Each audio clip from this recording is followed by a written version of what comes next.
Astronauts report it feels good. T-minus 25 seconds. 20 seconds and counting. T-minus 15 seconds. Guidance is internal. 12, 11, 10, 9. Ignition sequence starts. 6, 5, 4, 3, 2, 1, 0.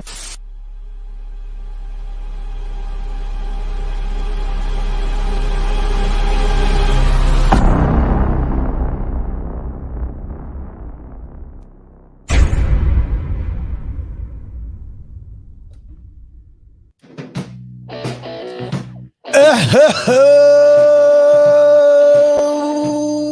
baby. What is up, Bills Mafia? You already know what it is. Monday night prime time smoke break on a Cyber Monday. Fresh off a holiday weekend, fresh off a fat dub in prime time on Turkey Day, and it's good to have you in on this Monday night. Feeling good. It's a big week, Bills Mafia. It's a big week. Probably the biggest week in some time. You can feel it. This is going to be a long week until we get to this time right now, 7 days from now.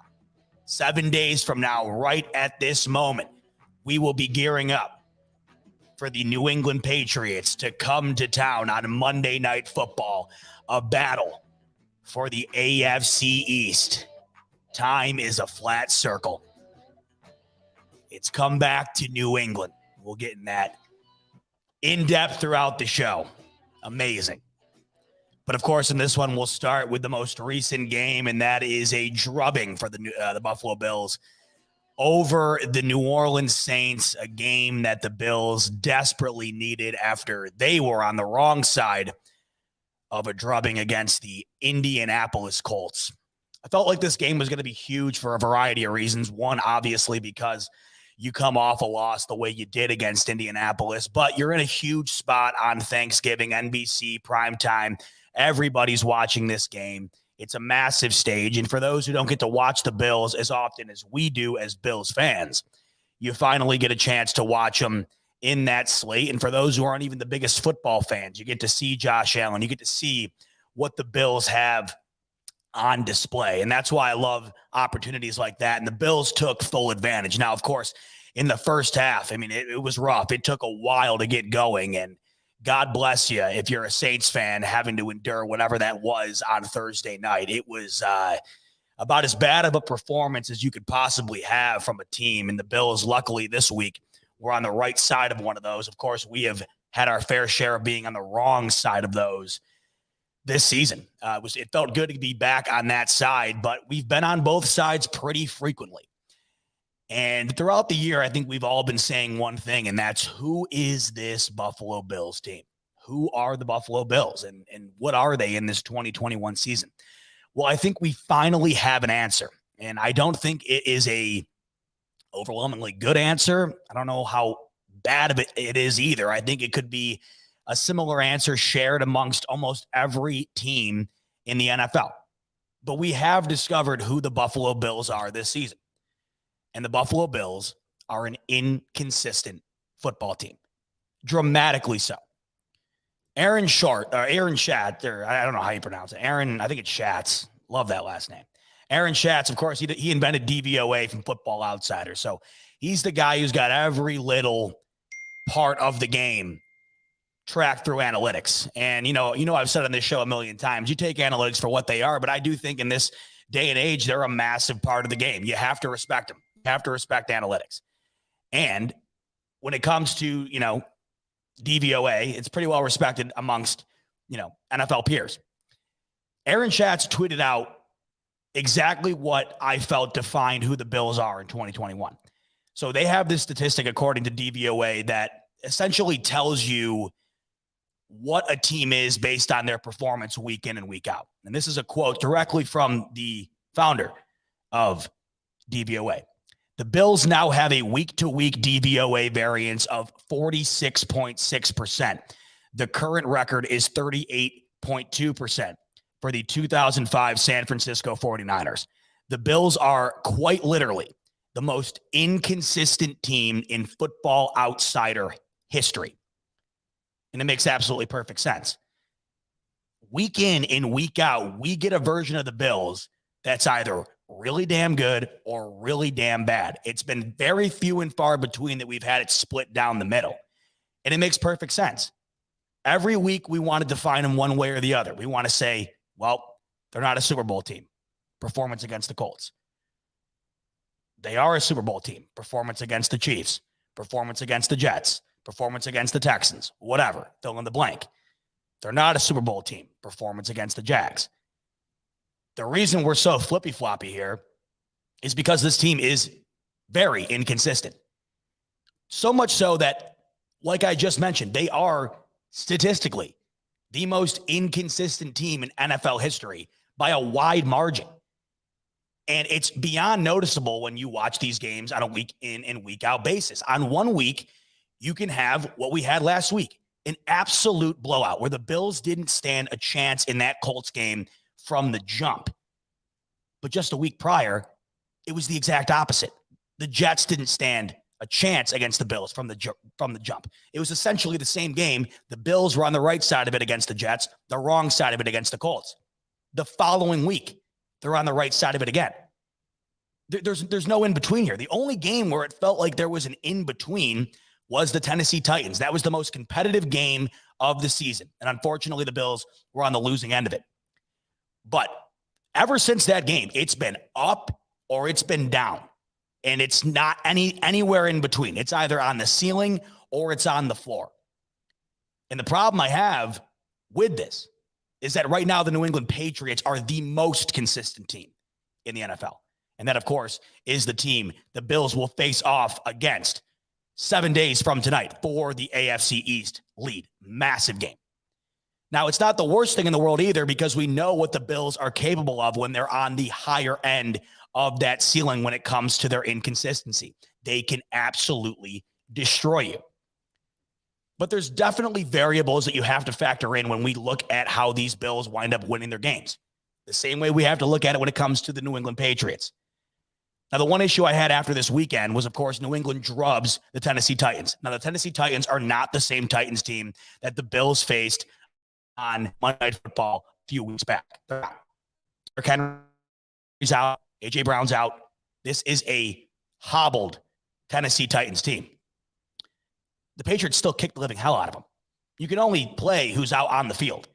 The Bills had an opportunity to play a dumpster fire in the Jacksonville Jaguars. They didn't take advantage of it. The New England Patriots have been taking advantage of it every single week. And all I saw after the Patriots destroyed the Tennessee Titans was the Titans suck. They don't have Henry. They haven't been competitive on the offensive side of the ball since they've lost Derrick Henry. Okay, that might be true. And everybody was saying, oh, I wish we got to play New England I wish we got to play Tennessee without Derrick Henry. You don't think that New England thought that they wish they could play New Orleans without Jameis Winston, without Alvin Kamara? Because the Patriots did play a Jameis Winston-led Saints team. They did play a Saints team with Alvin Kamara, probably the second or third best running back in the league in the backfield. They did play a Saints team with Marcus Davenport on the defensive end, and they lost. The Bills played a healthy Tennessee Titans team, and they lost. So it goes both ways. But they both took advantage this past weekend, and they take that momentum into Buffalo on Monday night. But New England's been taking advantage of those opportunities week in and week out over the last 6 weeks. And we have finally realized what we were dreading ever since Tom Brady left. Will New England be back? New England is back right now, I'm here to say. And I said this weeks ago before anybody else seemed to want to get on the train. As soon as they started to show life when they beat the living hell out of the Cleveland Browns 45-7 after beating the Chargers, after beating the Panthers, I said, I think New England right now is the best team in the AFC. Today, they are the best team in the AFC. I think right now, New England is right behind Green Bay for perhaps the best team in the NFL right now. And that's why this game coming up on Monday is so crucial. And it goes back to the inconsistency of the Bills.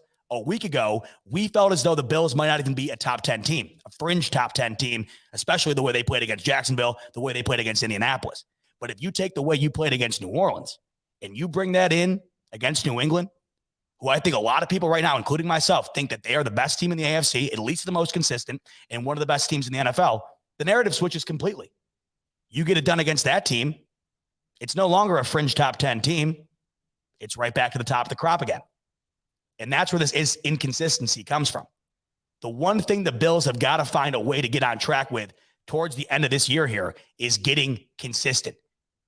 And I don't care if it's a blowout win. We don't need a blowout win every week. It seems like when the Bills decide they want to win a game, they are going to do it in disgusting fashion. They are going to ruin your day. It's not going to be close. However, when they lose, they decide to show up with almost no energy, no fuel, and no sign of life. And that is what we have seen the last few times the Bills have taken the field and lost. But for 6 straight weeks now, New England has taken the field and got it done. And it's very, very indicative of what we have seen from New England literally every single year that we watch them own the Buffalo Bills. Bill Belichick has 14 seasons as the head coach of the New England Patriots where he has a 6+ game win streak. He had one in 2014, 2015, 2016, 2017, 2018, 2019, and now 2021. What is the 1 year I left off? Last year. And that's because New England had a brutal year, especially by their standards. When you look at the statistics, when you look at the win-loss column, it might not have been a brutal year for most organizations, but of course for New England it was. And within 1 year, they're back on that same trend. They have done this nearly every year that Bill Belichick has been leading the charge. The 1 year they don't, the Bills take over. And now New England is back again. And I just think it's incredibly ironic that coming into this year, we felt as though the Kansas City Chiefs were going to be the litmus test. We felt as though the Kansas City Chiefs were the mountain the Bills had to climb and get to the top of if they wanted to be the sole leader of the AFC. But it's come right back to base one. It's come right back to where we all started from, New England. And that to me it is as sad as that is, as infuriating as that is, it's also very exciting because the Bills took it to New England last year in that game too. It took them a while to get things going in the first game. It came down to a Cam Newton fumble. That's why the Bills wound up getting that victory. But of course, we saw in a very similar slate to what we'll see this coming week, a Monday night game against a Cam Newton-led Patriots team, and the Bills took them to school, embarrassed them. And as great as that felt, and believe me, in my lifetime, that was one of the happiest I had ever been as a Bills fan, because not only did the Bills sweep the Patriots, but they utterly embarrassed New England in New England. And it finally felt like the torch had been passed. But it was a bit of fool's gold, wasn't it? And the reason I love this opportunity coming this week is because this is the real opportunity to dethrone the Patriots. Last year, despite doing so, it felt like fool's gold. That wasn't a New England Patriots team that we're used to. This year, of course, it's still not going to be a Patriots-led New England Patriots. Completely understandable. It never will be. But this is more resemblant of those teams of the past than it was last season. You beat New England this weekend, that to me is where you see the torch being passed. Last year was fool's gold. This weekend is the opportunity to finally solidify yourself as the juggernaut in the AFC East. I don't think the Bills have legitimately done that yet. And that's crazy to think, because coming into this season, all we thought was Bills, AFC East, done deal. Put every dollar you have in your bank account on it, right? And then the season got into form, and New England had a very slow start. And we thought we were going to walk. We thought we were going to walk to an AFC East championship this year. And New England hit their stride. Mac Jones looks great. New England probably has the second best defense in the league, if not the best. I love the fact that if you're looking at scoring defense, guess who's number one? The Bills. Guess who's number two? The Patriots. These teams are right here. And this is the rivalry we've been waiting for a very long time. It was never a rivalry when Tom Brady was around.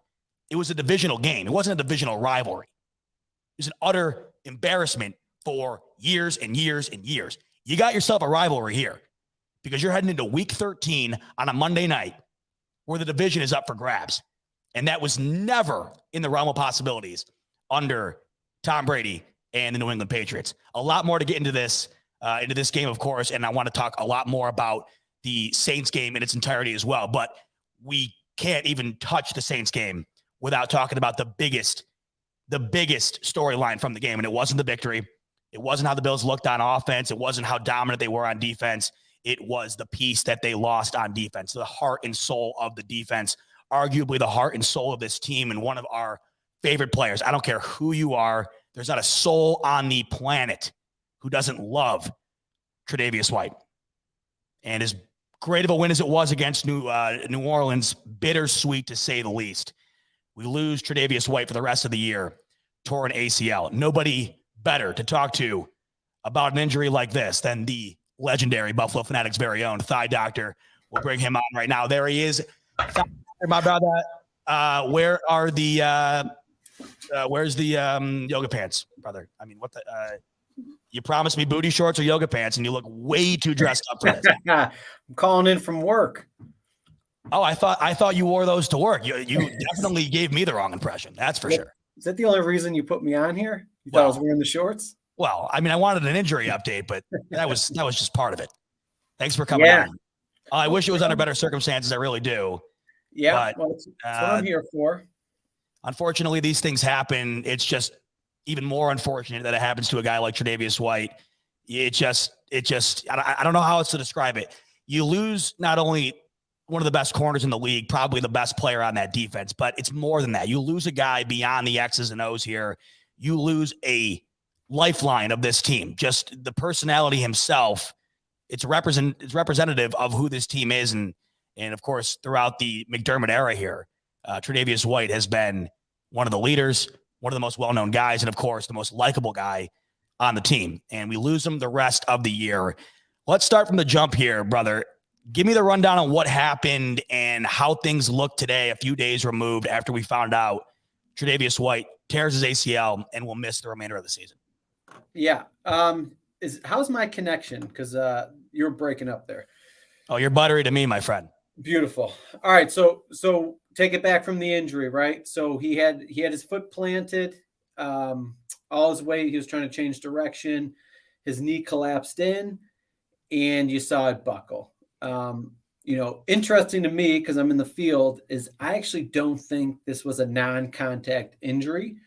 The angle we have is from behind Trey, but if you're looking close and you zoom in, you could see that the receiver, I believe it's Callaway, he's cutting the other way too. So when White kind of plants his foot and he's changing direction, we definitely see the knee collapse, and that is usually how you get a non-contact ACL, but you don't see the knee joint rattle at that time. Then you see like a little ripple effect on Callaway's hamstring.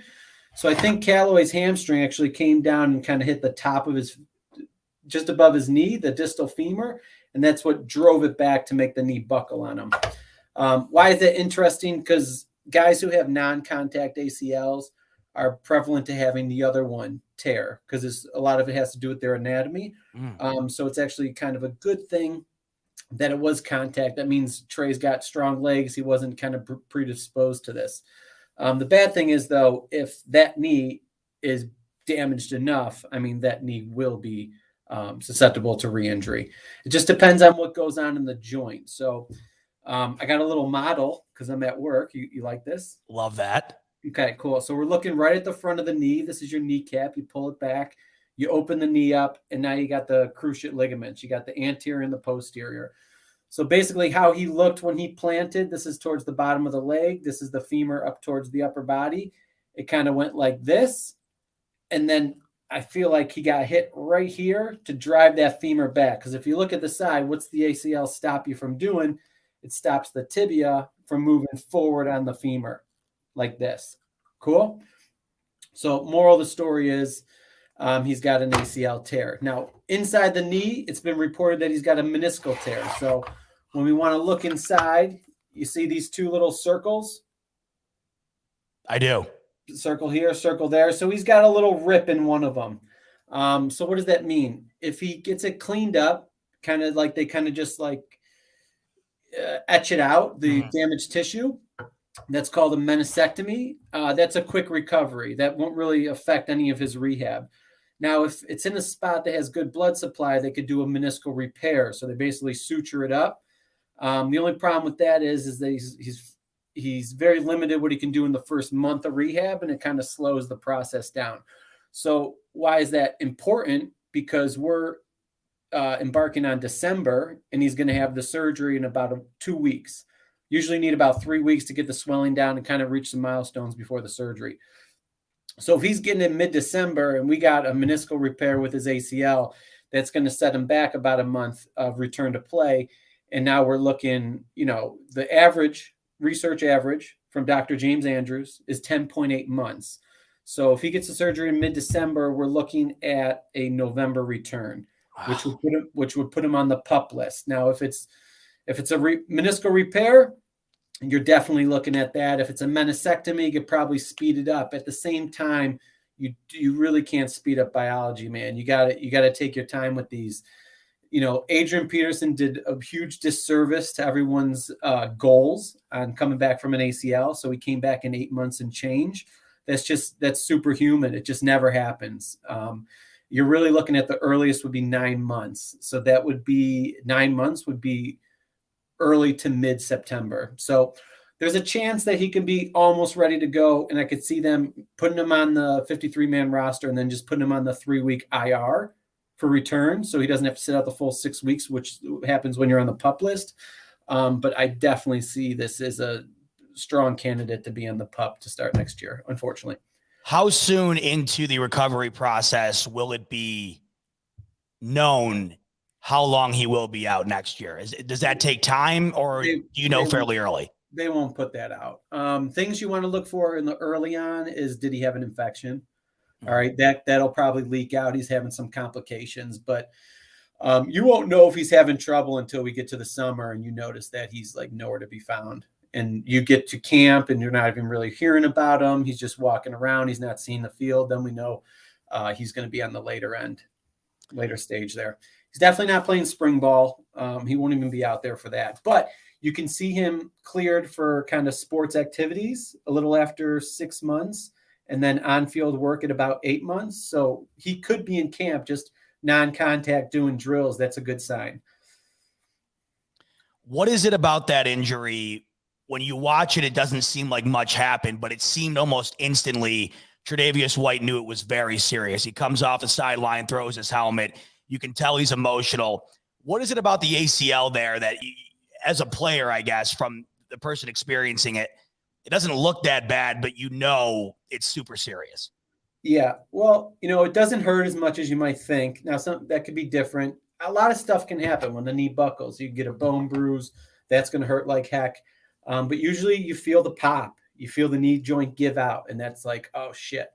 And then when you're laying there, I retweeted one of the pictures from when the trainer has his hand on his knee. He's about to do the Lockman test. He's looking right at Trey. McDermott's over him. You can tell him he's praying. And then the two trainers on the side are just looking right at the knee right before he does the test. I mean, that was the moment he was going to know. He was going to shift the knee. He was going to see it was lax, and he was going to tell him, "Hey, you just tore your ACL." I'm pretty sure Trey already so they knew know that quick. It's right off the bat there. It's cut and dry like that. Yeah, as soon as it happens, that's the best time to test it, because the person can kind of give you a real sign, and then the swelling starts to set in, and then the knee kind of stiffens up because it's all like swollen. So then you really can't pull the test off. After instantly, you can't really pull the test off for a couple days. But then he had to go home. They had to confirm it with an MRI, and that's where they're at. But under your better, go ahead. So going back, it's like, because what you put so much into training. I mean, it's your whole life, and then at one false step, it's pop, and you're like, wow, that's it. And then these guys know what it takes to get back from an ACL. I'm sure they have tons of teammates who've had them in the past. They know it's grueling, and it takes a year. So that's what is it about that injury that seems to be so grueling, the recovery process? You say it's not that painful, obviously. What is it about that particular injury that not only seems to plague so many players in sports on a yearly basis, but the recovery process seems to be incredibly grueling. What is it about that injury that makes it so tough to get back from? Yeah, I mean, it's a big surgery, so you're going in for at least an hour, sometimes an hour and a half if they have to do other work like the meniscus or an MCL. And then your quad shuts down, so you lose a lot of strength, and you just got to ramp it back up. And the big thing about the ACL is it has proprioceptive nerves inside the ligament, so that's busted. So now they take a graft. So what he's going to most like 99% chance they're going to take a little snip from the tip of his patella, take his patellar tendon, and take another snip from the tibial tuberosity. So it's got two little bone plugs and then the middle of your patellar tendon. Then they sew up the patellar tendon, then they go in, they drill a hole inside the femur, thread it through the tibia, and then plug it. So it's a tendon. So then it's got to change inside your body from a tendon to a ligament. That's a long process. So as soon as it goes in, it's strong. And then your body does this morphing process called ligamentization. And then it gets really weak around 6 months again. And then then it starts to really turn into a ligament inside your body. It's pretty crazy. It's like Teenage Mutant Ninja Turtles in your knee. And the problem is you got to get real strong, which takes a long time, but that's not really the bad part. The bad part is the proprioception. So you don't have those nerves inside the ligament, so you don't know where your knee is in space. So you kind of get back, you get strong, everything's easy going. And then once you get on the field, you're just like, damn, this just doesn't feel right. And it just takes a long time to get to the point where you're comfortable with your knee. Now, like I said, some guys like Adrian Peterson, I don't know what the hell he did, if it was natural or not, but he got back and he got back strong and he was good. I'd say a running back is kind of similar to a cornerback. So, that being said, but I mean, defensive players at the corner position, you're covering receivers and it's a lot of change of direction and you're mirroring someone else. So if you got to plant and go, I mean, it's going to be tough. It's not the end of the world, guys, though. You know what like I'm saying, 10, 11, 12 months, these guys are pretty good. They're going to have to knock some rust off, but to the layman like fan, they might not see the loss in his step, but these, I'm sure they'll go in the film room and be like, "Oh, Trey, man, you're not yourself until about 18 months. So that's another point I wanted to say. So even though these guys can get back in 10 months to a year, they are not themselves. They're probably 90% of themselves if they're in really good shape. So that says a lot. You know what I mean? Other guys come back at 80% and it sucks. And, about 18 months to 24 months, then you're back to where you were. But I hope everybody watching this Yeah. is taking notes because this is going to be on the test, especially the definition of ligamentization. And if you fail the test, you have to post a video on Twitter of you doing the thigh dance. So I hope everybody took notes. Now, just if you do post a picture of you thigh dancing, don't delete it the next day. I had a rough day. Listen, I did delete it, and I'll tell you why. I went back and looked at it. It was good. With the thigh action was good. You want to know where you lost me? On the arms. What was I doing on the arms?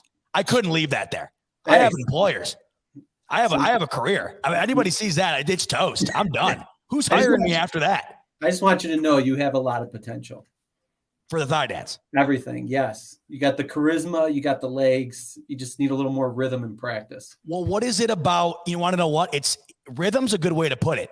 Why can't I coordinate my arm? You got it down to a science. I mean, you make it look easy. Yeah. As soon as you told me to incorporate, now, I was completely sober during this whole thing, but when you told me to incorporate the arms with the legs, it was almost like my brain shut down completely. Yeah. No, I know it's tough. That's why I wrote an article about it. Yeah, that's why he wrote an article about it. That's why if you listen to WGR every now and then, you might hear the thigh doctor call in and talk about it from time to time. From one thigh guy to another, before I let you go, give us something to be optimistic about. What can we expect from Trey White here moving forward? What's realistic and what's your most optimistic prediction moving forward with the status of Trey? Yeah, a couple layers. So, Trey's like the Boogie from Friday Night Lights, right? He's like the heart and soul of the team. The guys can rally around him. They can use this as like, hey, shit, guys, we can't mess around. We can't sleepwalk through the rest of these games. We got to pick it up because Trey's out. And Trey can be there and he can encourage his teammates and he can take like Dane Jackson and Levi under his wing and take their play to the next level. And next year, when those guys all had increased reps in big positions, then now you've got a really solid secondary.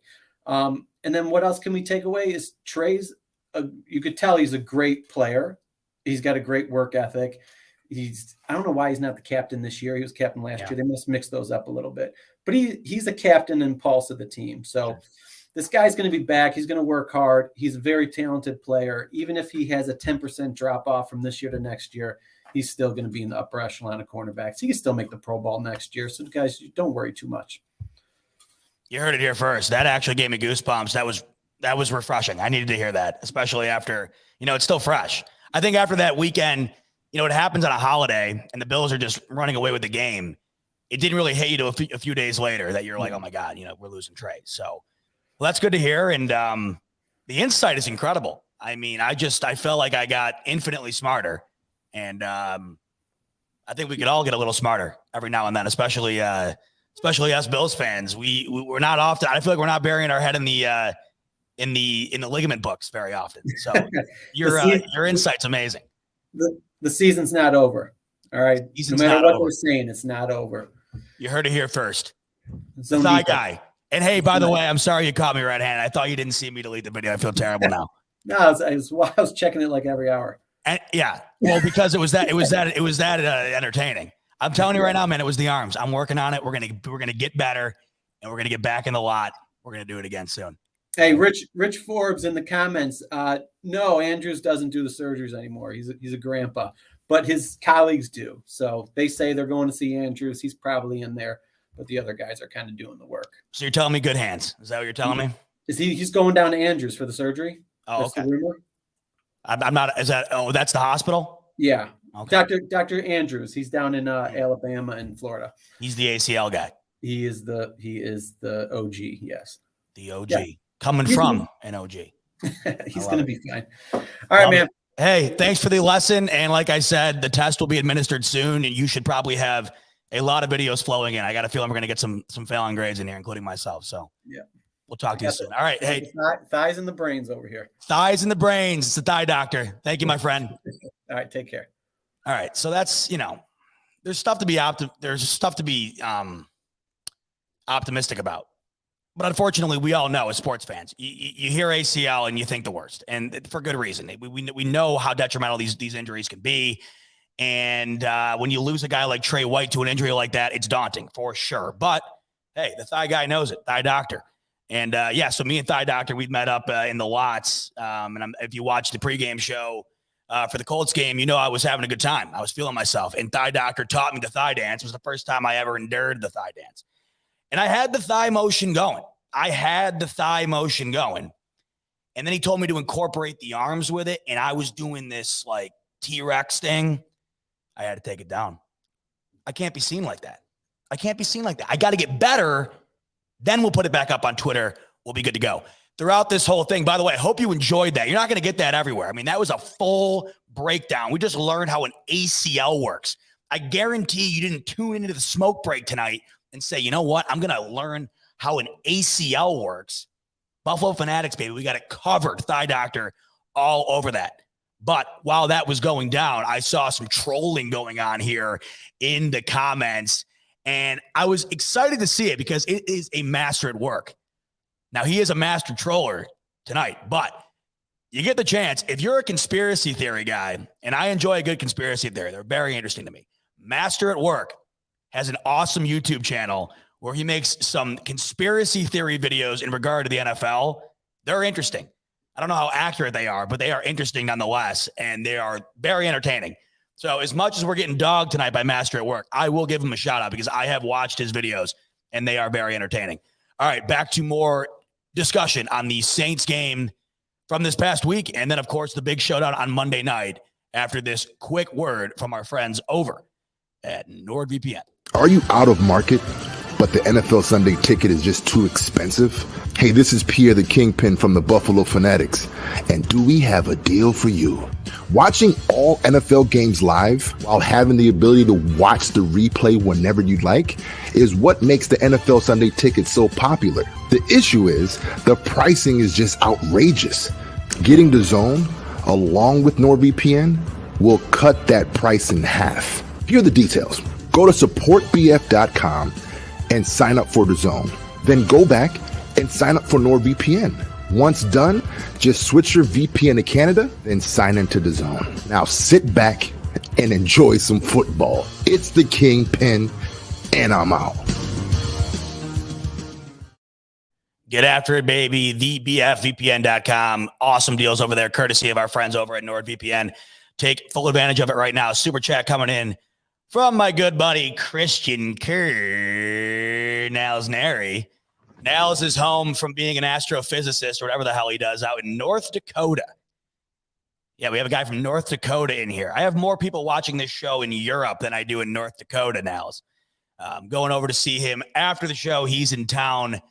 Pray for me. Anytime I got to go over and see that mug, not easy.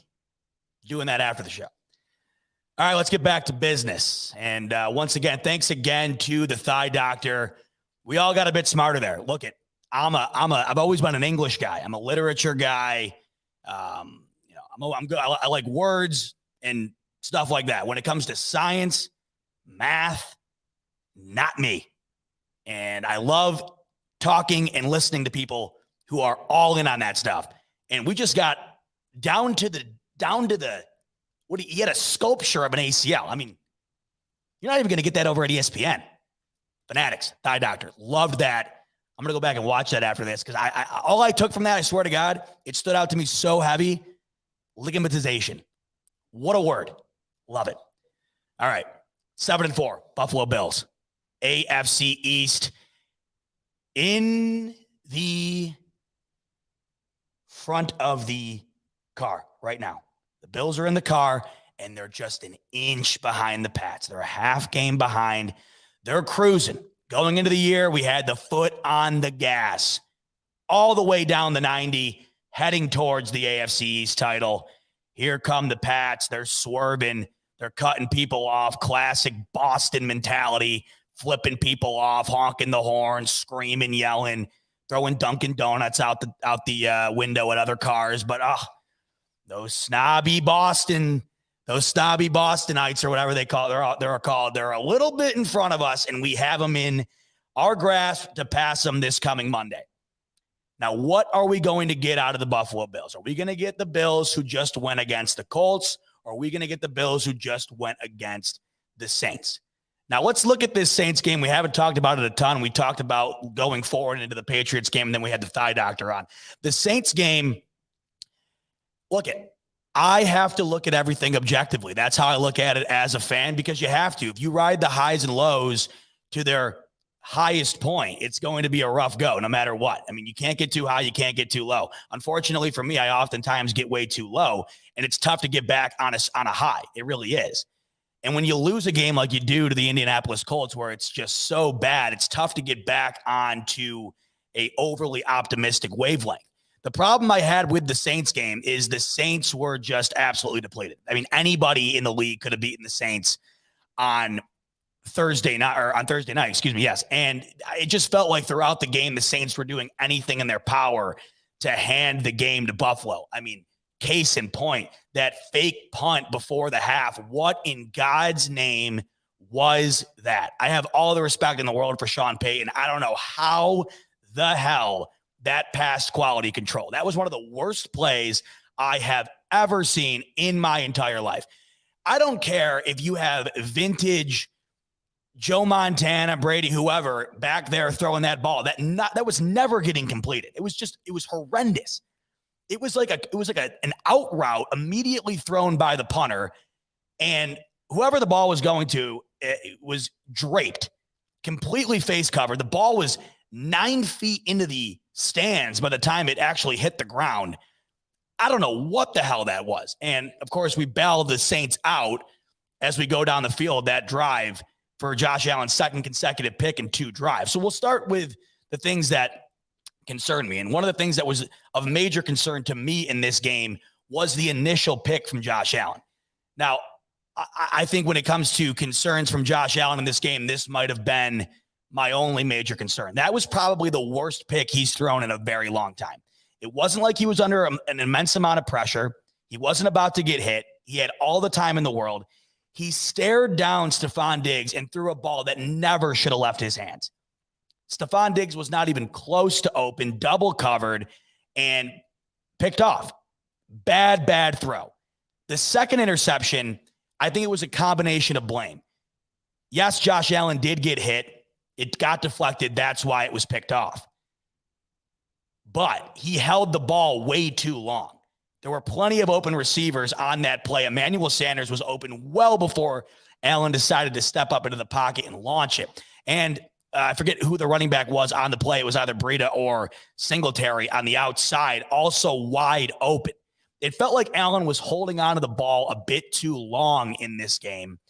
And yes, he did have the 2 picks, and it is concerning. I mean, Allen, he seems like on this current trend, it seems like he's due for a really bad turnover at least once a week, the way things have been going. But outside of those turnovers, Allen really did have an exceptional day in one of the biggest stages the Bills will play on all year. 23 of 28, 260 yards, 4 TDs.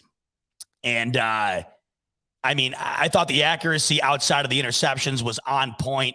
The route running was terrific all night. It seems like guys were really finding ways to get open. The wealth was spread. I mean, it was really great.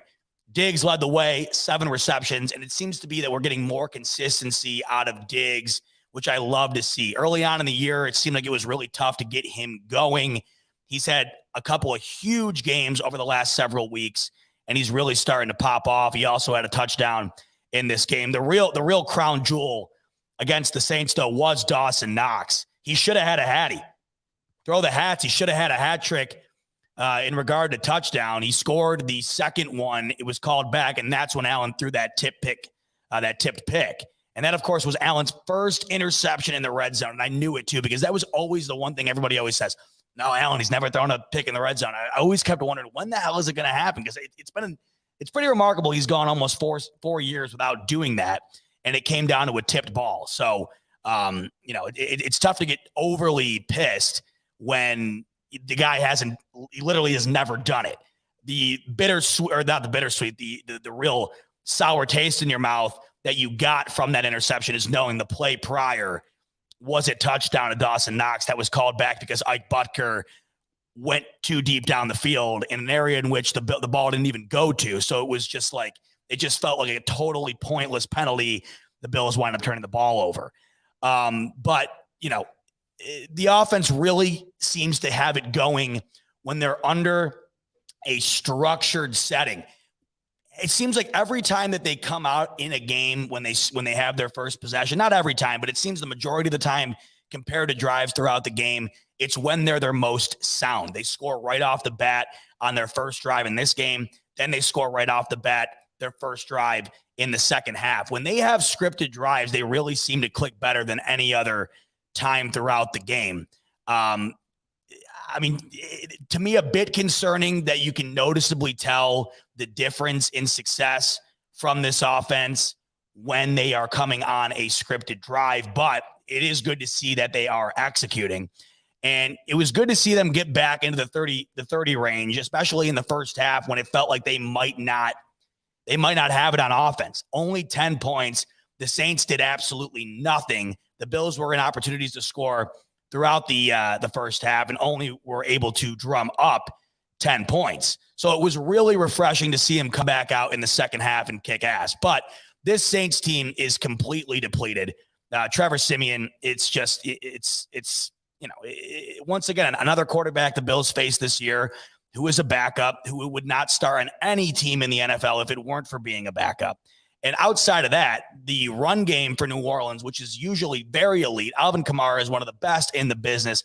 He could not play in this one. And then Mark Ingram was also injured. So there was no run game to speak of for New Orleans in this one. And that's why they had less than 200 yards of total offense in this game. It was just a really bad performance from New Orleans. And I think a lot of that stems from the fact that they just did not have anybody at their disposal. But at the same time, another tip of the cap to this defense. You get throttled by Jonathan Taylor and the Indianapolis Colts a week prior. How are you going to answer? Well, they answered to the tune of allowing just 6 points garbage touchdown to Simeon that meant nothing. This game was well over by then.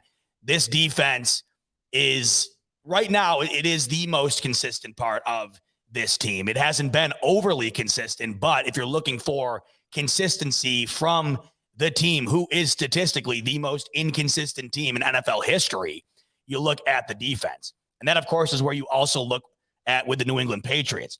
The Bills should have the edge in this game when you look at it on a black and white circumstance. The defenses are both very equal, two very elite defenses that are cruising. And then you look at the offense, and the Patriots offense is very vanilla, and you have a rookie quarterback whose limitations are notable. He can only throw the ball so far. They're only allowing him to do what it is that they're keeping him in within the confines of doing. But the thing of that is Mac Jones is doing that incredibly well. He's doing what he is asked to do. And I think as a rookie quarterback, there's nobility in that. Oftentimes you see rookie quarterbacks making brutal mistakes, trying to do too much, trying to prove themselves. I mean, good God, we saw Zach Wilson over the weekend. He threw one of the worst interceptions I have ever seen in my life. He steps over the line of scrimmage, and I don't even know what the hell that was. It was absolutely horrific. You're not going to get that with Mac Jones.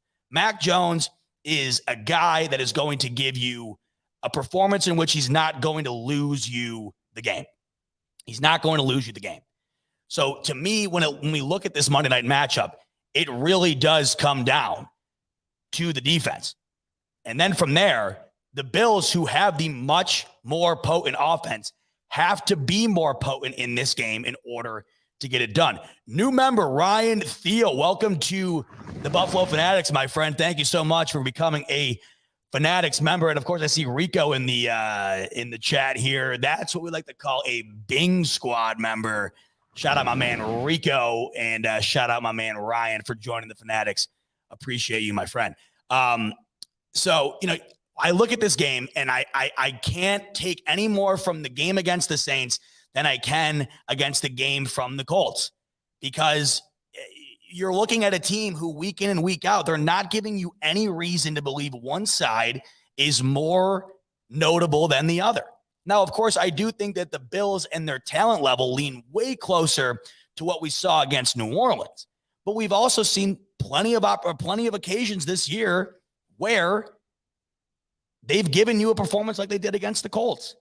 So, unfortunately, we just do not know what Bills team is going to show up week in and week out. And we do know for a fact that Bill Belichick will have a scheme designed for this defense to make Josh Allen very uncomfortable. The New Orleans Saints was probably the best defense the Bills have beaten all year. If you're looking at statistics, the Saints were in the top 10 when it comes to total defense. And then when it comes to scoring defense, they were also in the top 10 as well. The Bills have struggled against any defense really that's within the top 20. So I will give the credit where it's due here. Despite having their struggles in the first half, the Bills did a great job of getting back on the horse and putting the foot on the gas to get to over 30 points in this one and really cement this game away when I thought that they might not be capable of doing it. In the first half, it was very notable that New Orleans was not going to be good enough to get this game done. There was just no way. They did not have the talent compared to the Bills to win. But what I was looking for in the second half was essentially exactly what we got. And what we got was foot on the gas. Put them down. They're already on the ground. Put your foot on their throat and step on it. And that is what the Bills did. And I think you have to do that. I've said numerous times on this show, it's not about the style points in the NFL. It's all about that in college, of course, as we see. I mean, for God's sakes, the poor Cincinnati Bearcats, they got to win by 40 every week to be considered college football playoff eligible. It's not about that. But when you have inconsistencies like the Bills do, you have to prove when you have the opportunity that you can absolutely bury a team. And we've seen throughout the year that they've done so. Now, a lot of people, as we look going forward into this New England game, a lot of people have made the argument that the Patriots are fraudulent because the fact that they have not played really a legitimate contender. I have a real issue with that. I have a real issue with people trying to delegitimize what we've seen out of New England. I have been utterly impressed with what we've seen from the Patriots. I mean, look at what they had out on the field last year. It was barely serviceable. And within 1 year, after losing the greatest quarterback of all time, you bring in a rookie and you're right back in the thick of things. They're right there for the 1 seed. It's unbelievable. It is absolutely unbelievable. The irony in this, you come into this season thinking that New England is no longer a threat. They're no longer a problem. It's the Chiefs that you got to worry about. And once again, we're back at the point in our Bills fanhood where we have to worry about New England. But like I said earlier in the show, it's a fun worry now. It never was. You were always worried about the Patriots because you knew you couldn't beat them. You knew they were so much better than you, and you knew you would never be able to pass them. What I like about this is we finally have an opportunity for the first time in over 20 years to have a legitimate rivalry with New England, where you legitimately do not know who's going to win this game. I would not bet on this game if my life depended on it. I do not know. I have no clue. I have absolutely no idea. What I will say is I do think that the Bills split the series.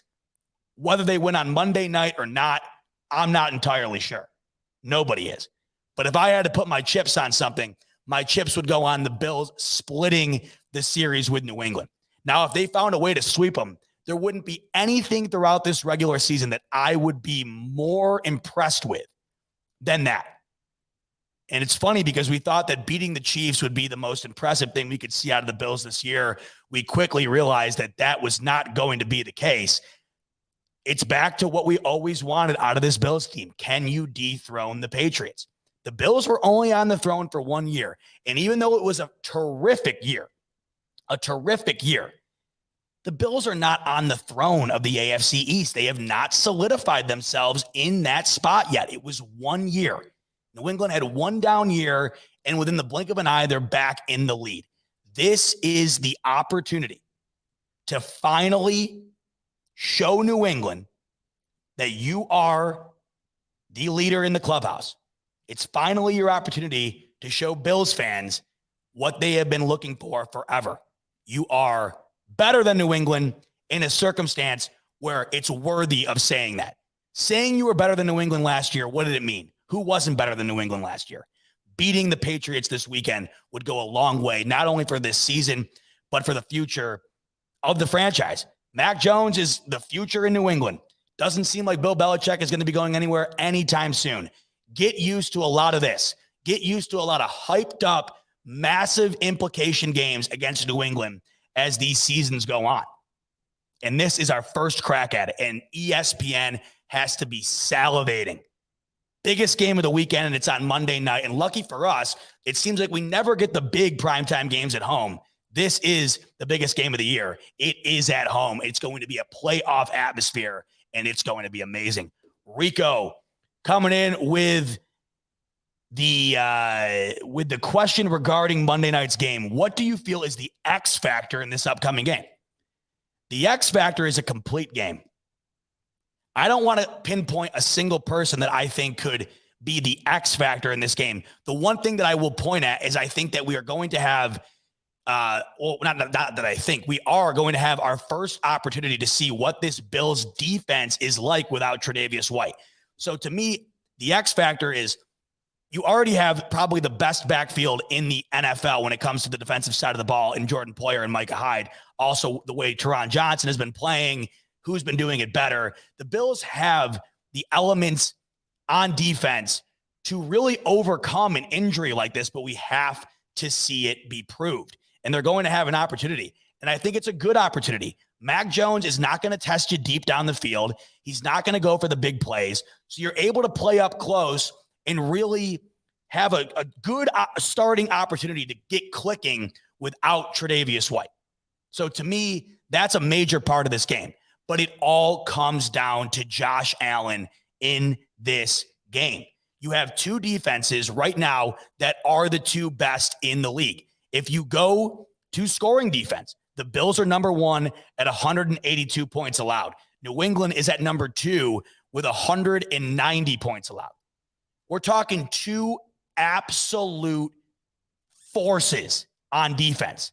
Not to mention, the Patriots have the greatest defensive mind in the history of the game, a mind in which messes with the psyche of younger quarterbacks, which Josh Allen still is. And last year, as we saw in that first game, the Bills probably should have lost the first game against New England. Cam Newton fumbles, game's over. They were right on the doorstep, and they should have won that game. And in that first matchup, the Bills had a hell of a time moving the ball. Completely different the second time around, but things are completely different this year. And as we've seen from New England's defense as of late, I mean, they're giving teams the business. 0 points allowed to the Falcons, 13 to Tennessee over the weekend, 7 points to the Browns in a drubbing. I mean, we're looking at 4 straight weeks here where New England is not allowed more than 13 points. This defense is extraordinary. Now, with that said, they have not faced an offense with the star power and talent that the Buffalo Bills have. So this will be the biggest test thus far this season for this New England defense outside of probably the Dallas game. And that game went to overtime. That to me is a massive game that I look at when I look at the legitimacy of the New England Patriots. Also the Tampa Bay Buccaneers game. Those are 2 games right there where you are facing off against 2 elite offenses, and the Patriots lose both games by a very marginal amount, a very slim margin. When the Patriots have played teams that you would think are superior to them, they have given them everything that they've got. And similar to the Bills, when they do win, they are winning in just gross fashion, destroying teams. 54-13 to the Jets, 24-6 Panthers, 25-0 Falcons, 36-13 Titans, 45-7 Browns. I mean, these Bills and Patriots are more similar than we want to say. I mean, let's be real here. But back to Rico's question, what's the X factor in this game? One team's got Josh Allen, one team's got a rookie. The team with Josh Allen should be the team that wins. But it's all going to depend on what Josh Allen can do against a defense who's probably going to be the best they face all year. And what have we seen all season?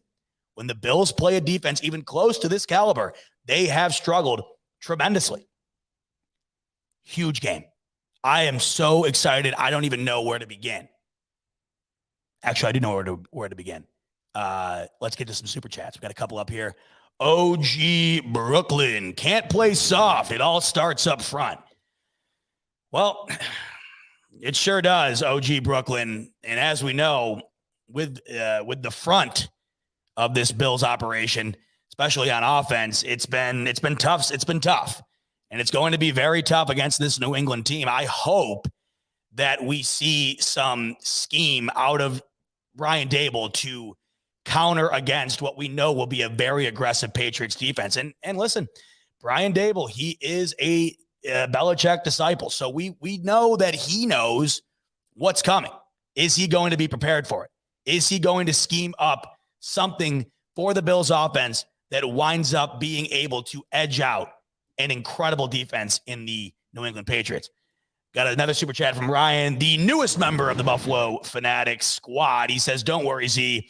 We get to Mac and he'll see Ghost. Would not mind it at all, my guy, Ryan.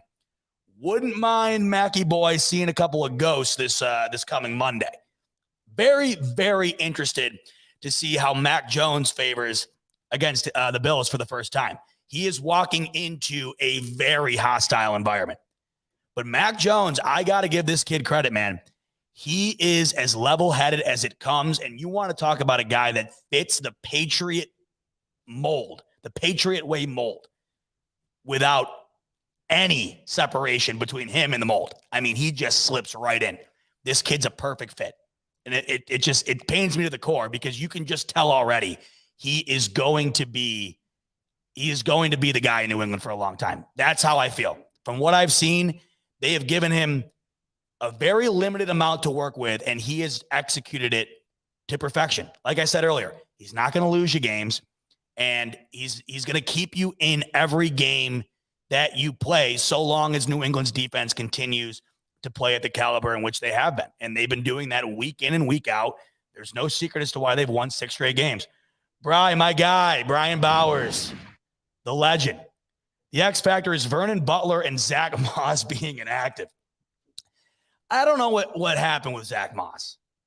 I don't know what the hell happened there. I had a lot of high hopes for Zach Moss. You know what the bigger question is? Why the hell did Matt Breida not play the entire year up until now? Like what? That to me doesn't make any sense. Like what was going on in the locker room where McDermott and oh my God, what am I doing here? What I'm getting at a loss for words here because you see what Matt Breida has been doing on the field when he's had limited opportunities. And I don't understand why Dable and Sean McDermott have not given him more earlier on in the year. Very odd to me. I mean, that touchdown he had against the Saints was gorgeous. Limited space to work with off the out route from Allen. He took it to the house. Now, he didn't do much on the ground. And frankly, I got to give credit here. Devin Singletary had a terrific game based on his standards this season. He probably had the two best runs the Bills have had all year on one drive. I think it was that scoring drive right out of the second half there. Terrific. Absolutely terrific. Two runs where you could tell like he wanted it. You know what I mean? Wouldn't go down, extended the play. But once again, you look at the rushing department here. And Allen's right there again. I had a big problem with them, the way they used Allen in the run game again this weekend. You got a team in the Saints that you could just tell you're so much better than. You got a feeling off the gate you're going to get the job done. And Allen's got 8 carries in this one. And Allen took some hits in this one, man. He took a hit going around the right side where he literally did a flip. And it's just, you see what happens to Trey White, man. This stuff happens, and I just hate seeing Allen continuously subjected to hits like this. And when you're running the ball 8+ times a game and you're a yard shy of leading the team in rushing yet again for another game this season, it's troubling to me because that is not sustainable. I understand we all think Allen is not human, and sometimes I truly think he isn't. But you can only sustain hits like that for so long. You cannot subject him to stuff like that often. I mean, there was one play where they ran a QB draw, and it was just terrible. It was right up the gut. No one bid on it. There was play action, and Allen took it up the gut, and it's stuff like that I don't want to see. I like Allen running when he decides to run. That's what his strength is. I think when you continuously run up plays for Allen to run, that's when it becomes a problem. But, we all know the reality here. When you have the run game in which the Bills have, you really don't have much of a choice. That's the problem. You have to go with what you got. And what you got is a guy in Josh Allen who's as good as it gets in that department. So they run with it. We're already over an hour here, but I don't care because I want to get into the ever so fun ESPN Playoff Simulator. We are going to get into this simulator, and look, you guys can hate me, love me, whatever. I'm going to go through each game as it pertains to the Bills and see where I think the Bills wind up landing in the playoff picture, which, oh my God, it's right around the corner. So we are going to get into the ESPN Playoff Simulator, but before we do, it's always a good time to tell you about our good friends over at manscaped.com. I'll tell you this, look at this. I had a wedding over the weekend, got faded up. Love that. I don't do it enough. I'm always so busy. And for some reason, I never think to I don't know. For some reason, I neglect the beard way too much, and I shouldn't, because that is a crucial part of your persona. When you got a beard, you got to keep it fresh. There's no better way to do it than with the Manscaped Lawnmower 4.0. If you want to look crisp and clean all the time, there's only one place to go, and that's manscaped.com. Lawnmower 4.0 gets the job done every single trip. You got the built-in LED light, travel lock, the ever so awesome wireless charging capabilities. You name it, that bad boy's got it. And you name it, Manscaped's got it. That's why they are the leader in men's grooming products. Use the promo code Fanatics at checkout, no matter what you get from Manscaped. And as we know, today's Cyber Monday and the holidays, you blinked and good God, Santa's coming down the chimney in a couple of weeks here. What the hell is going on?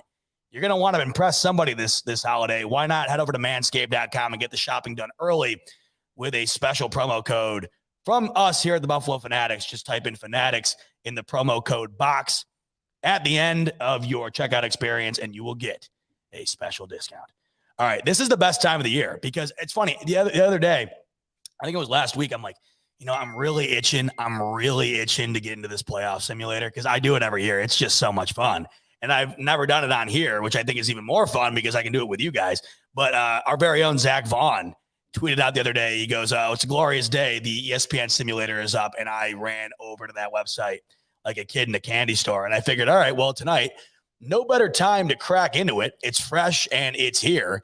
And the playoff picture for the AFC right now, I mean, it's a game of pin the tail on the donkey.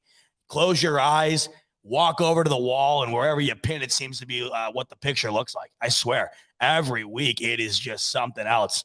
You really don't know. You really just do not know. I think in the NFC right now, it really seems like the Green Bay Packers are starting to separate themselves. I mean, they took the Rams to the cleaners, and they're banged up too. I mean, I am impressed as hell with the Green Bay Packers, and they've dealt with some BS this year too. I mean, you got all that crap that Aaron Rodgers put the organization throughout the offseason. Am I going to retire? Am I going to come back? Am I going to go to a different team? Then he had the whole COVID thing. Then they've had a bunch of injuries. They've had a bunch of COVID outbreaks, and all they're doing is just winning, and they're beating damn good teams. They beat Arizona for their first loss of the year. They just beat the Rams in crazy dominant fashion. I think the Packers have separated themselves as the best team in the league. And as I said earlier, I think in this given moment, the Patriots seem to have separated themselves over the last month and a half as the best team in the AFC. And I think it's no better opportunity than right now for the Bills to get their crack at them, because you can easily make the argument that the Bills are right back there if they beat New England. New England is on a 6-game win streak, and they are drubbing teams. If the Bills can beat them on Monday night, that's why this season's so weird. 2 weeks ago, you could tell me the Bills are a fringe top 10 team. Come Monday night, you could tell me they're a top 3 team. I mean, that's where we're at. It all depends on how they perform. It all depends on the outcome of the game. Let's get into this simulator, baby. Here we are, the ESPN Playoff Simulator. It's a beautiful site, this thing. If you don't know what this is, you've been missing out. I'll tell you that right now. Essentially what this is, it's a computer system on ESPN's website where you just go through and you pick games, and based on what your predictions are, it'll tell you what the playoff picture will be come the end of the season.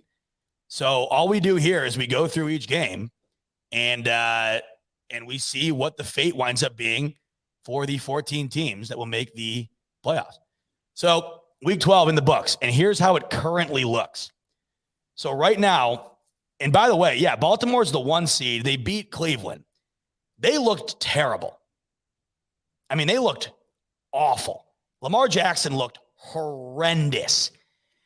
And I tweeted this out, and boy, did it feel good to tweet out. I said, that game made me feel so much more appreciative than I already did, which was a very, very large amount of appreciation.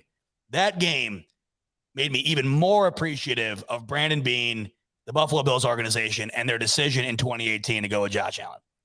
Because you just looked at the number 1 overall pick that year in Baker Mayfield and the MVP, former MVP in Lamar Jackson in that same draft class, go head to head, and they both looked horrendous.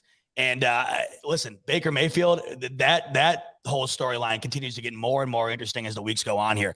I don't know how the hell you could justify paying him. I understand he's hurt, but I'm sorry. If you're hurt and you're out on the field, you better give me your best. And you are in a window right now where you're either getting paid or you're going to be playing in Detroit. I mean, that's the way it looks right now. And I think he's losing a lot of faith out in Cleveland. I think he's losing a lot. He had a lot of guys in the ring with him. And this season has been very telling for Baker Mayfield. And I am dying to see what winds up happening when it comes to contract time for Baker, because Cleveland is in a corner here. They haven't had a franchise quarterback in ever. And you finally think you get one, which I think you do. I think Baker's probably a franchise guy, especially in comparison to the 50 names on the back of Tim Couch's jersey in that window in Cleveland. But with that said, is he a Josh Allen contract guy? Absolutely not. Absolutely not. And despite how bad Lamar Jackson looked on Sunday Night Football, I mean, he's going to get paid, and deservingly so. Lamar Jackson is a top quarterback in this league. Baker Mayfield sure as hell is not. But Cleveland is in a corner. I don't know what they're going to do, but they're going to have to figure it out. They're going to have to figure it out, and I'm very interested to see what happens. Okay. It is Playoff Simulator time. We are heading into week 13, and as it stands right now, Baltimore, 1 seed. Patriots, 2 seed, would face off against the Chargers. The Bills would get another crack at Tennessee in Tennessee. And I got to tell you, right now, I wouldn't hate that. I would not hate getting another crack at Tennessee. The Bills should have beat them. With Derrick Henry. Imagine what would happen without him. And then how about Cincinnati? They laid the lumber on Pittsburgh over the weekend. They'd be in the playoffs now, and they'd play the Chiefs. That would be a sneaky good game, in my opinion. I think the Bengals-Chiefs would be a sneaky good game. So that is how it looks at this given moment. Let's get into business here. All right, so I'll just go through quick with what I think, just random off the top of my head, what I think will happen in the NFC. So Thursday night, oh, by the way, all of a sudden, COVID outbreak in Dallas. Mike McCarthy cannot coach the game on Thursday night. Interesting development there, but the Saints are just not in a good spot right now. You know, Cowboys win that game. Bucks, Cardinals, Chargers, man. Oof. I had high hopes for the Chargers this year, and they look like crap. We'll just go through here. Take the obvious choices. Colts gave the Bucks everything they had. What a game that was. Kind of an interesting look at that game because the Colts really ran all over the Bills. And then, of course, the Bills have the Bucks coming up not too long from now. And that was a grudge match. That was a great game. Miami on a 4-game win streak. Interesting. I'll give the edge to New York here. Philly.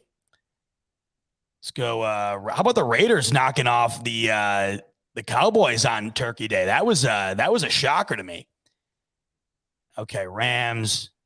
Go Ravens. San Fran. And then we'll go KC. All right, now I guess I got to make a prediction here. Look, like I said, I think the Bills and the Pats, they split. I told you if my life was on the line, I would not bet on this game. I simply wouldn't. I don't know how I feel about it. I'm coming off 2 drastically different games. But the one game that the Bills played a more complete team in was the Colts game. It truly was. And they got rolled. But I also think the Colts are, I think when it comes to their ability to expose the Bills, I think they're in a better position to do it than New England on offense. It's the defense here that I'm concerned about. It's the Bills going against this defense that I'm concerned about because the Bills offense has not shown up against an elite defense. And I don't know in this game if you're going to have to score 30 to win it. I really don't think you're going to need to. It almost feels like this game, it almost feels like whoever can get to 24 is going to win this game. That's kind of how the vibe, that's kind of the vibe I get in this one. I haven't looked yet, but I'd be interested to see what the over-under is for this game because it's going to be a defensive slugfest. But I just think Monday Night Football, that atmosphere, Bills coming off a big victory, and they have not forgotten what New England has done to them over the last 2 decades. And they have not forgotten how much this game means to the fan base, how much this game means to their season, how much this game means to what we're doing right here, the playoff implications. I am going to give the edge to the Bills this on Monday. I don't know how confident I feel about that, but I think if the Bills split the series with New England, Monday night seems like the time in which they get the victory. And I'll be awfully concerned about the next time they play them if the Bills drop this one. If you can't beat them in that environment on Monday night, you're going to have a really tough time beating them in Gillette. Let's just say that. I'm going to give the Bills the victory on Monday night. Moving on to week 14. Let's go, my man, Pittsburgh. Poor Big Ben. I'm almost starting to feel bad for him at this point. You know, that was such a bad performance. So this is where it gets interesting here. So I'm interested on the AFC side of things here. The Bengals are a very intriguing team to me. Like, who are they? Are they the team that destroys Pittsburgh, or are they the team that gets destroyed, which we've seen? But this season's just so crazy. You could literally say that about every team. I mean, I've been saying it about the Bills for weeks. You just don't know who you're going to get. I'm going to take San Francisco in that game. Baltimore rolls over the Browns. The Browns, I mean, you really got to be, if you're a Browns fan, how sick do you got to feel right now? You come into the season with probably the best roster on paper, and you're not even going to make the playoffs. This is a big game here. We all know how the Raiders fare against Kansas City. They seem to be their Achilles heel at times. Even if they don't win the game, they always give them a good game. That's a tough choice. I'm going to go KC. That's going to be a really good game. Really good game. All right. A lot of good games in this week for the look at the matchups for the AFC in week 14. You got Browns, Ravens, Raiders, Chiefs, and then you got the Bills going up against the Bucks in a rematch against Brady, the game we've all been waiting for. This game to me, the Bucks I don't know who the Bucks are. Back to another beating a dead horse. Who the hell are the Tampa Bay Bucks? Yes, they beat the Colts over the past weekend. Listen, the Bucks got rolled by that same Saints team the Bills just destroyed. Now, I understand the Saints were more hobbled up in the game against the Bills than they were against the Bucks. But Jameis Winston went down in that game early. Trevor Siemian wound up winning that game against Tom Brady. I don't know, man. I think the Bills and the Bucks are very similar in the fact that another one of these games I just don't know. This is what sucks. You gotta go with your gut on this. I think Bills off an emotional win on Monday night against New England into Tom Brady. Look, I'm sorry. I can't pick against Brady when it comes to the Bills. I got to go Bucks here. I got to go Bucks against the Bills in week 14. But let it be known, I wouldn't be shocked because those are two teams in the Bills and the Bucks. You just don't know what you're going to get. And then a huge game right here, Rams, Cardinals, massive game. What has happened to the LA Rams? What has happened to the Rams? A month ago, you thought this team couldn't lose. Now all they do is lose. I'm going to give the Cardinals the edge there. Cardinals are just the better team. All right, Chiefs, Chargers, another big game, but the Chiefs are the better team. Give the game to the Raiders against the Browns here. Huge game right here when we're looking at the Bills, going into the seeding because the Colts have the edge on the Bills if it were to come down to that, but it obviously won't based on record. But obviously, we're looking at New England here. And if the Bills already beat New England, it would be a massive, massive advantage for Buffalo if the Colts could find a way to win this game. That's a tough one. I got a sneaky suspicion that in this game, Colts wind up beating the Patriots. Carolina down and out. Bills get that W. Carolina right now, it's not good. And of course we said that about Jacksonville, and you know how it goes. Anything can happen, but I truly think that the Bills-Panthers game will be what we all think it will be, and that will be a Bills victory. All right, we're motoring here. We are motoring here. Titans are interesting, man. I mean, the thing of it is Pittsburgh's not good. Pittsburgh's really not good, but their defense might be good enough to stop Tannehill in this game without a run presence. Although I will say, without Derrick Henry, the Tennessee Titans still ran the ball incredibly well against the Patriots. I'm talking incredibly well. They had over 200 yards on the ground, but how the hell they only scored 13 points? Well, they turned the ball over almost every time they touched the ball. That's the other thing you got to look out for. Back to what Rico's question was, I guess, the X factor in this game, do not turn the damn ball over. New England has been winning these games because they make you shoot yourself in the foot. I mean, Tennessee could not stop turning the ball over. I think they fumbled the ball 5 times on Sunday and lost 3 of them, and they also had an interception. You're never going to win a game with that stat line. If the Bills don't turn the ball over on Sunday, or on Monday night, I like their chances. I'm going to go Tennessee here, though. Bengals, San Fran, Rams, Bucks, Vikings. All right, we're really getting down to the thick of things here. And here we go back again. We are going back again to another face-off against the New England Patriots. By the way, I've just noticed as I've been going through this, just looking at Cleveland, I got a projection right now of 6-9 through week 16. Just remember, Bills fans, it could always be worse. It could truly always be worse. They had the best roster on paper, and they're going to have a well under 500 record to end this season. Who the hell? I mean, they just can't get it right. And it's not going to look good for Baker at all. Sneaky good game here. And as you can see, as we're playing out here into week 16. So right now at week 16, I still got Baltimore up at the top spot. Vegas has snuck into the playoffs.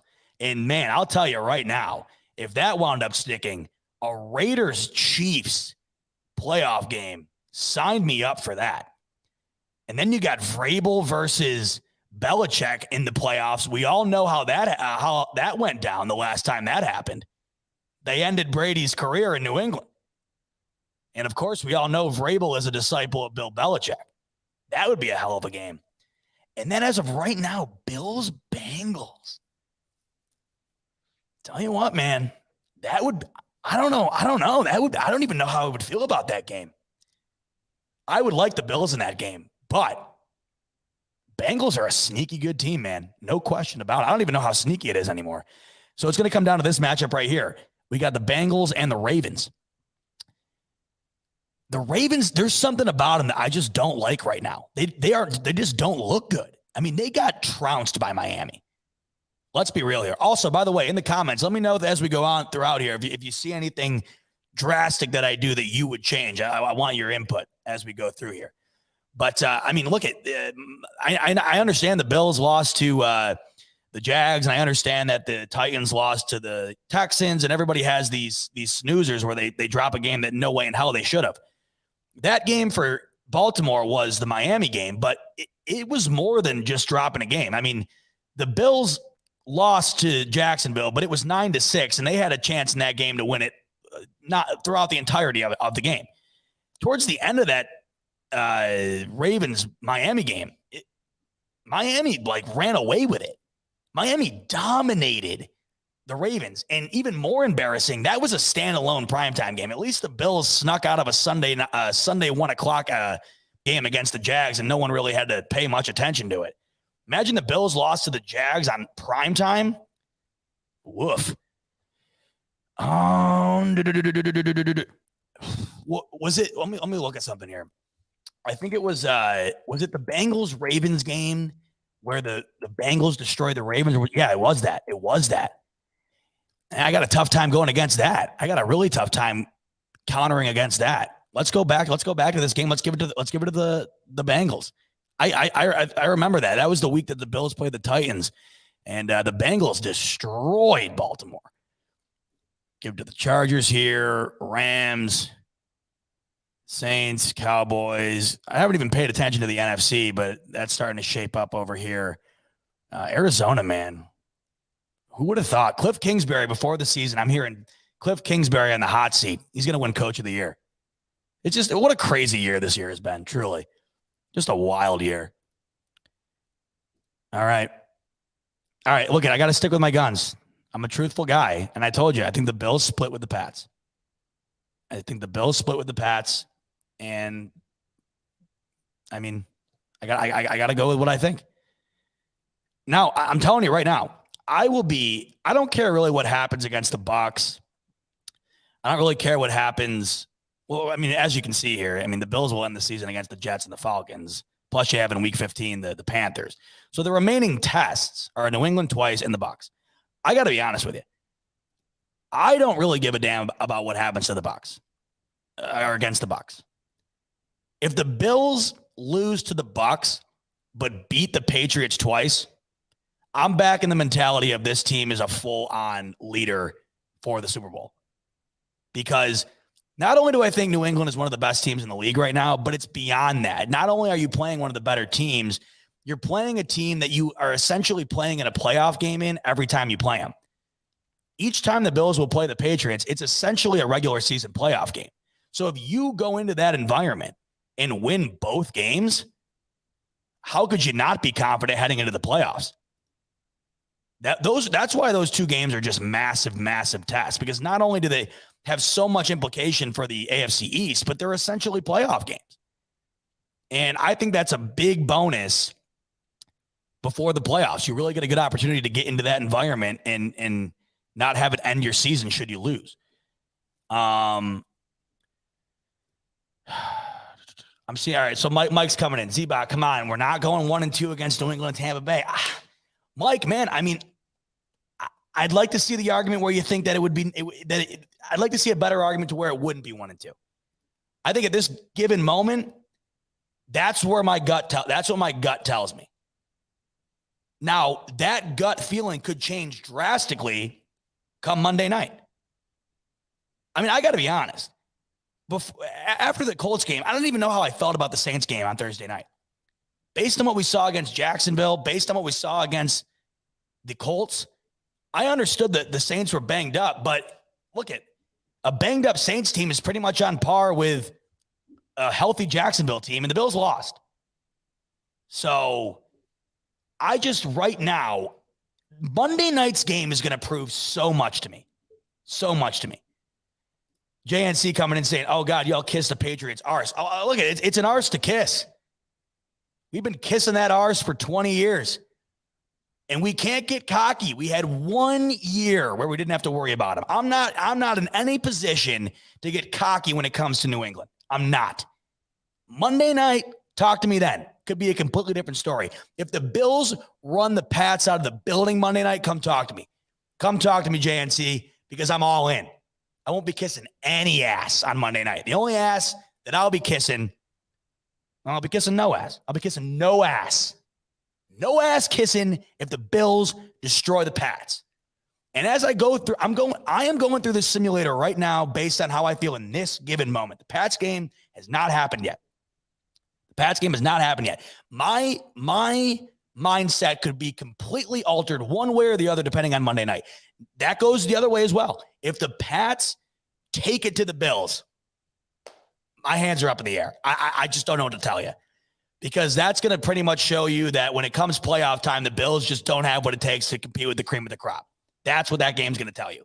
Now, even if the Bills lose on Monday night, if that game's a competitive game throughout, it comes down to the wire, I won't feel that way. It really all comes down to the way that game goes. Now, on the other side, if the Bills roll the Patriots, how could you not have the most confidence in the world? The New England is rolling teams. Now, I understand you say you're kissing the Patriots' ass. I understand it. And I understand a lot of people are right now, but for good reason. They've won 6 straight games and they are destroying teams. And I understand that the strength of schedule hasn't been anything to be impressed by, but neither has the Bills. Neither has the Bills strength of schedule. Pittsburgh's bad. They lost to Pittsburgh. Jacksonville's bad. They lost to Jacksonville. Indianapolis has had their struggles all throughout the year. They lost to Indianapolis. And the Titans game is the only real game where you look at it and you're like, well, you know what? It happens, you know? So I'm sorry. Yeah. I mean, New England's ass deserves to be kissed right now. I'm sorry. I'm a full believer of that. Now there's some huge games week 17 right here. KC Bengals. Now I clicked on the Bengals. I don't know. Wow. Look what that did. Could you imagine this? Could you imagine this?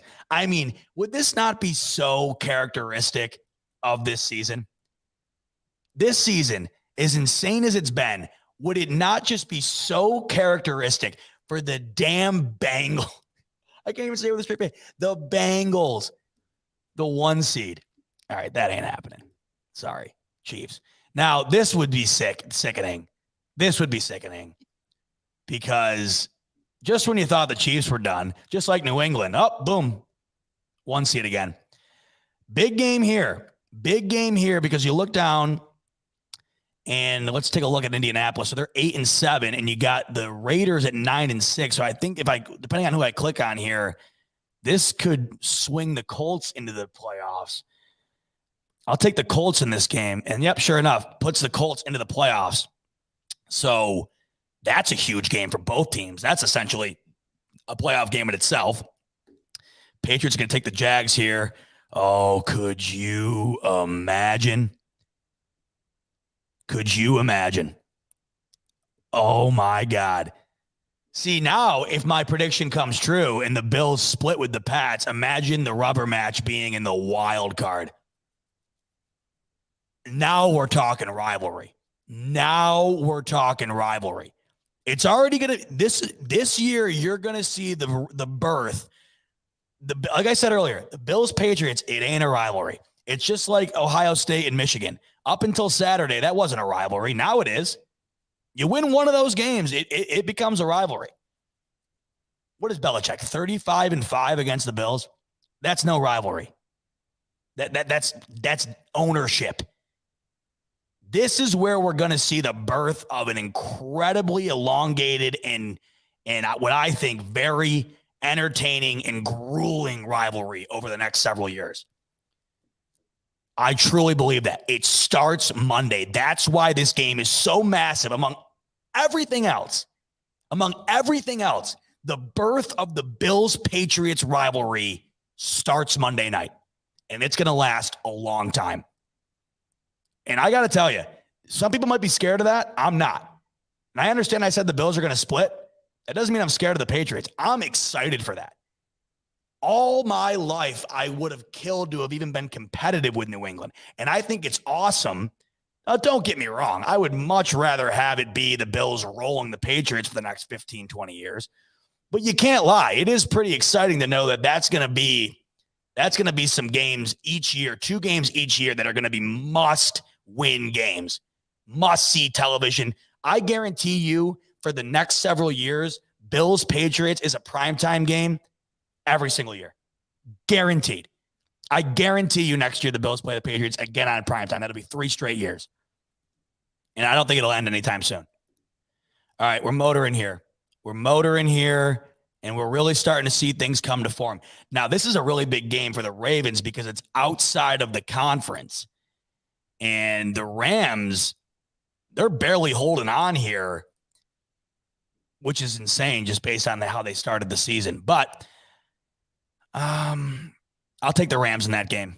Take the Rams. Okay. And then this is a big game too. I think if Minnesota loses, they're out of the playoffs.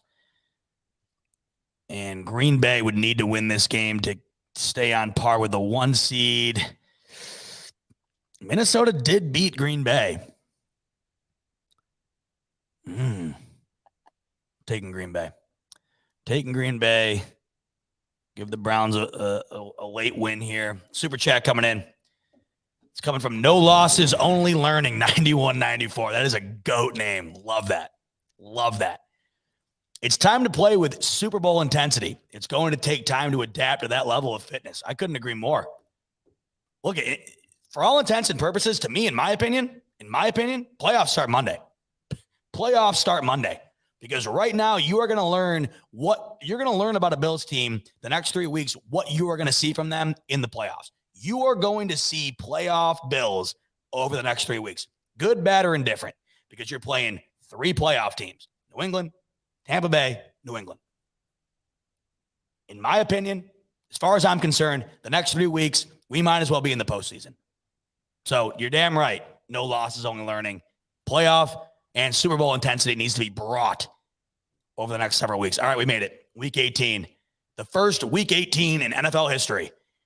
And, as this week goes, who knows what winds up happening, based on who's clinched what and who's sitting their starters and whatever. So let's see how it goes here. Bills will drub the Jets one last time. And big game here. And I'm going to take the Bengals. Let's see how it all winds up forming here. Here we go. We're getting there. 1 sec. Hold on. All right.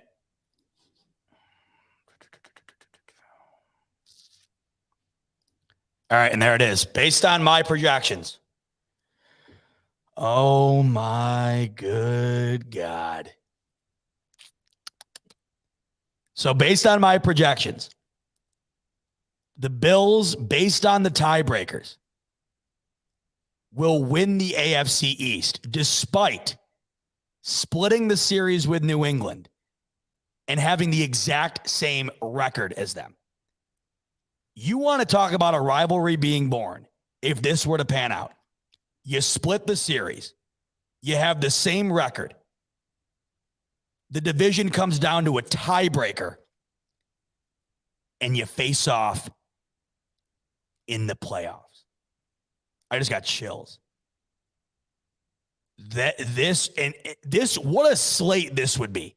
You are getting, look at this. You're getting three division matchups in the wild card weekend. You're getting Colts and Titans, who have had two terrific games this year. The Titans won both.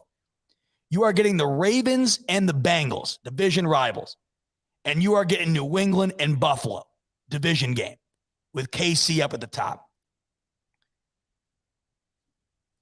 And then we look over at the NFC. I'll tell you what wow! I'm telling you, this would be a hell of a landscape. Yeah, so I'm getting some requests here. Mike's coming in saying, Z-Bot, can you do it so we beat Tampa Bay? Yeah, so let's go back. And I mean, this was just my first run at it. Let's go back and have some fun. Let's go back and say that the Bills really go on a heater. So they beat New England on Monday night, and they take that momentum, and they bring it into Tampa Bay, and they win. Let's see what happens there. Okay, so, all right, here we go, Mike. So based on that, the Bills would flop with the Bengals. So the Bills would take the 3 seed, the Bengals would take the 4 seed, and the Bills would face the Ravens, Bengals would face the Patriots. I don't know who I'd rather play. Not sure who I'd rather play. I don't know. I really don't like what I've seen out of the Baltimore Ravens. I think the Bills would take it to the Ravens right now. I think they're the better team. All right, let's say the Bills really pop off. Let's say the Bills really pop off and it just hit stride. I mean, they hit stride and they beat New England Monday night. They beat Tampa Bay. And then, hey, we own this division. They beat the Patriots again. Ooh.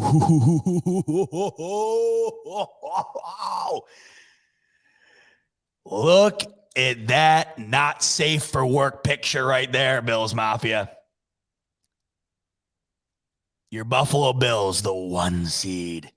And then New England would play Kansas City.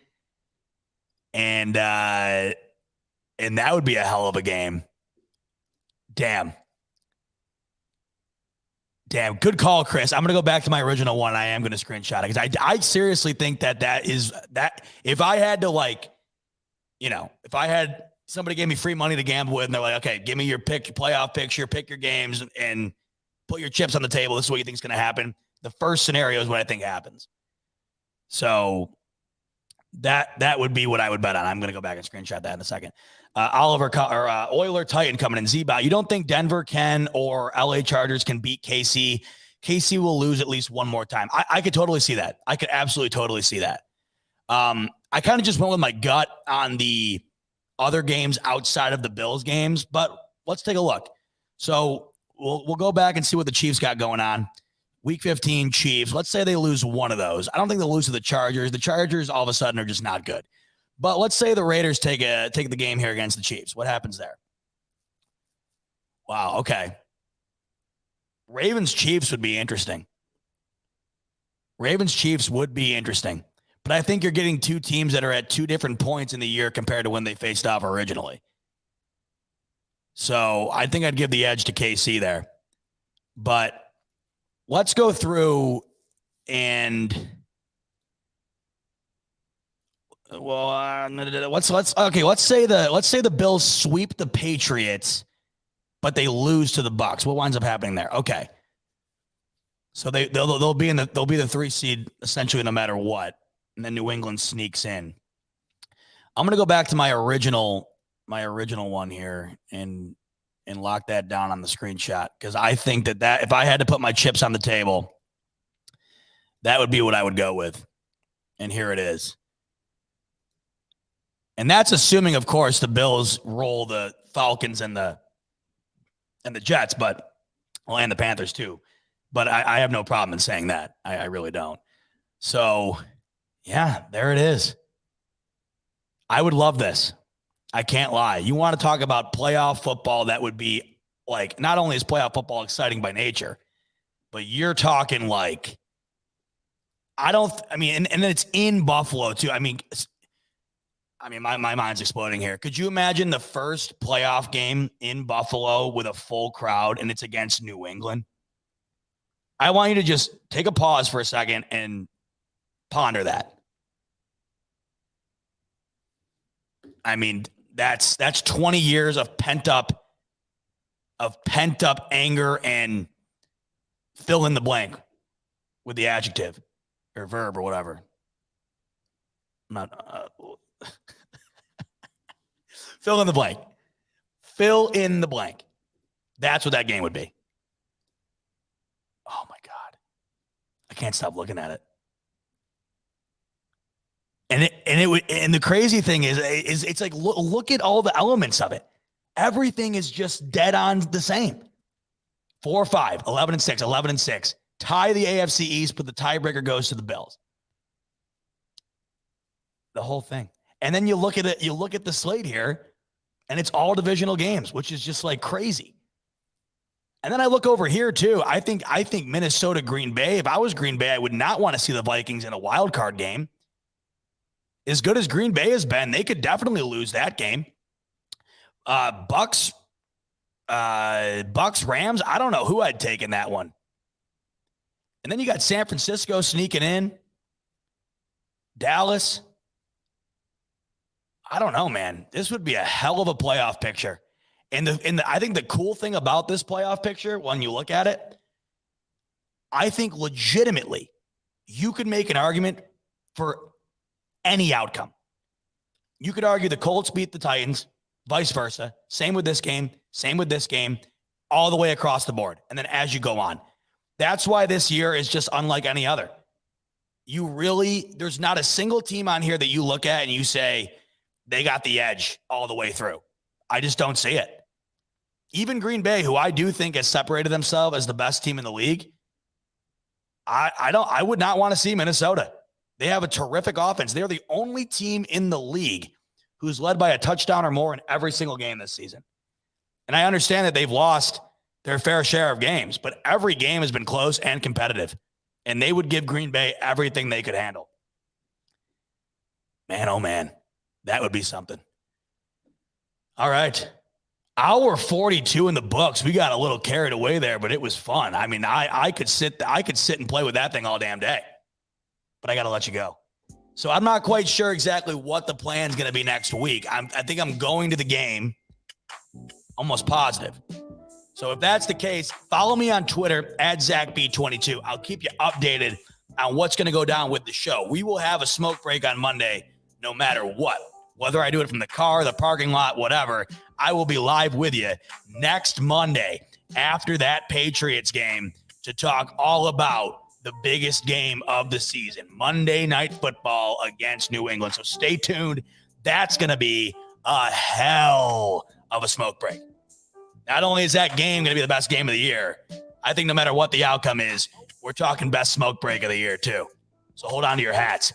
Big week, a week from tonight. I'll see you then. Enjoy the game. Enjoy the rest of your week.